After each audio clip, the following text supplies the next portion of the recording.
ছাত্রদের একটি সংগঠন গড়ে তোলা হয়েছে। ভালো কথা, গণতন্ত্রের চর্চা থাকলে যে কেউ রাজনৈতিক দল করতে পারে, মত প্রকাশ করতে পারে। আপনারা চেয়েছেন শাপলা, আপনারা কথা বলুন নির্বাচন কমিশনের সাথে,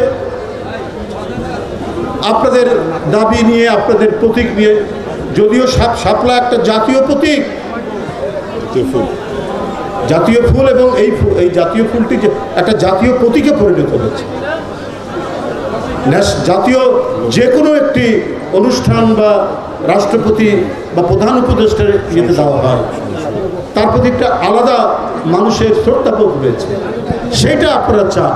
যাই হোক, আপনাদের দলীয় বক্তব্য আপনারা বলতে পারেন, কিন্তু তার সাথে ধানের শীষ কেন নিয়ে আসছে? ওদের স্বপ্ন পূরণে পাশে থাকতে পেরে আমরা গর্বিত।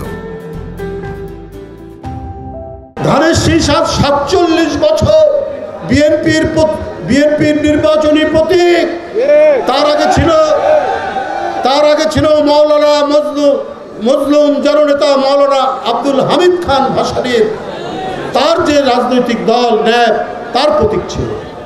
ন্যাপ সহ বিভিন্ন সংগঠন একত্রিত হয়ে যখন বিএনপি গঠিত হলো, তখন এই প্রতীকটি বিএনপির নির্বাচনী বিভিন্ন প্রতীক হিসাবে তখন থেকেই চলে আসছে। এটা যেন মানে বাড়ির আবদারের মতো। ছোট ভাই বলছে, এটা যদি আমাকে না দেওয়া হয়, এই চকলেট আমাকে না দেওয়া হয়, তাহলে বড় ভাইকেও চকলেট দেওয়া হবে।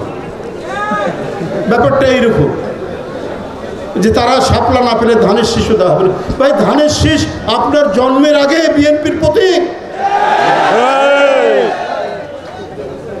সেই প্রতীক আপনারা কাউন্টার করছে।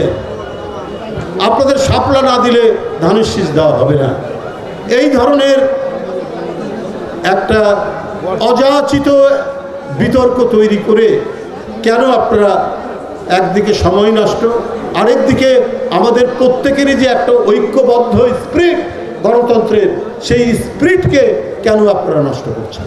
আর এই সুযোগ নেবে পরাজিত শক্তি, এই সুযোগ নেবে সেই সমস্ত টাকা লুটেরারা, এই সুযোগ নেবে গণতন্ত্র হত্যাকারীরা।